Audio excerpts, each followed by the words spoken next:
po si Reuter Estrella. Um, ngayon po nagbabalita. At meron po tayong interviewin dito. Siya po si Mr. John Leob Siana.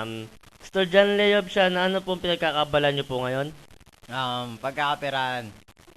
What do you mean pagkakaperahan po, sir?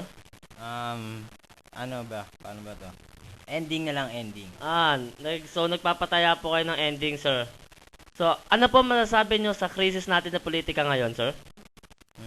Mainit ang labanan dahil summer. Yun pala, talagang minute po talaga. Ano po masasabi niyo? Nagkakaroon daw po ng mga daya-dayaan. Totoo po ba yun, sir? Walang pandaraya ang nagpapadaya. Okay.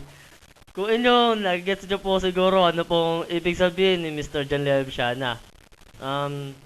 Mr. John Leob Siana, kung sa mga kantutan naman po, ano pong nais nyo ipamahagi sa bawat Pilipino? Kung ano po ang gusto nyong ipamahagi tungkol sa kantutan?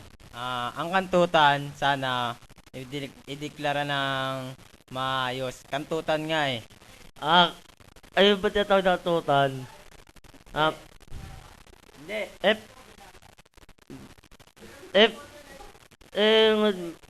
Naantala lang po tayo masyado, kaibigan.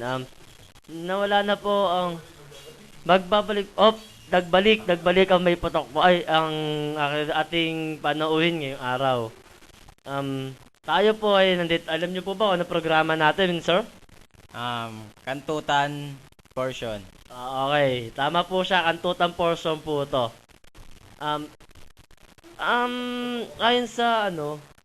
Ayon sa Kongreso, ipapasa raw nila ang Article Bill 2007 na nagsasaad na pwede nang kumantot kahit saan mo gusto, kahit sa labas, pwede na raw po. Ano po masasabi nyo sa artikulong yon ng Kongreso? Okay yun. Okay. Para sa akin, kantutan kahit saan lugar. Paano po kasi sa Senado raw po, mga harangin daw po ng mga senador, no, pagka magkakantutan lang daw, lagi raw po nasa gilid. May masasabi po ba ito tungkol doon? Mali yan. Dapat ang kantutan kahit saan yan. Kahit natayo, natuwad. Yan sa gilid lang yan. Pwede na yan. Hindi pwede nilang pabagsakin yun, yung article na yun. Sino po bang gusto niyong kantutin dito, sir? Wala eh. Wala pa naman. Makakantot, gago. Wala makakantot dito. Bakit naman po, sir? Wala pa sa isip ko yung kantutan eh. May napapabalita po na naliligay sa isang pangalan ng isang babae na nagngangalan Joy. Totoo po ba yun, sir? Ang issue, balita. Yun lang masabi ko. So, mabigat po ang kanyang panayam na yon. Maaari po ba ako magtanong pa? Maaari, hanggat may panahon. Paano? Sabi, ang kantutan daw ipapasa sa Kongreso. Ang tsupaan daw yung naharang. Naharang ng mga Kongreso. Papayag pa po ba yung... Ano po ba gusto nyo? Magtsutsupaan sa... kung saan-saan o igigilid-gilid lang ang tsupaan, sir? Yan magandang igigilid mo dahil ang tsupahan. Tabi-tabi lang yan talaga. Igigilid mo lang yan. Ganun po ba, sir?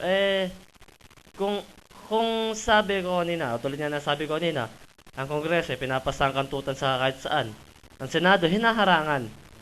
Ngayon naman, ang Kongreso, hinaharangan ng Kongreso ang tsupaan. Ang Senado naman, pinupush nila ang tsupaan na kahit saan. Huwag daw yung kantutan. Ano po masasabi niyo sa mga senador natin ngayon? Yan ang hindi maaari dahil ang kantutan, kailangan ipasa yan. May article yan eh, may batas yan ng kantutan kahit saan. How about tsupaan po, sir? Hindi pwede, gilid-gilid lang yan. Yan ang ibagsak nila. Ang kantutan, hindi pwede. Kantutan nga eh. Ganun po ba, sir? Okay, siguro, tapos na po ang oras natin. Siguro, next week, meron pa po tayong bagong portion. Na, wag po tayong, tangkiligin po natin maigi ang ating programa. Dahil sa inyo po to, ang Kantutan Express.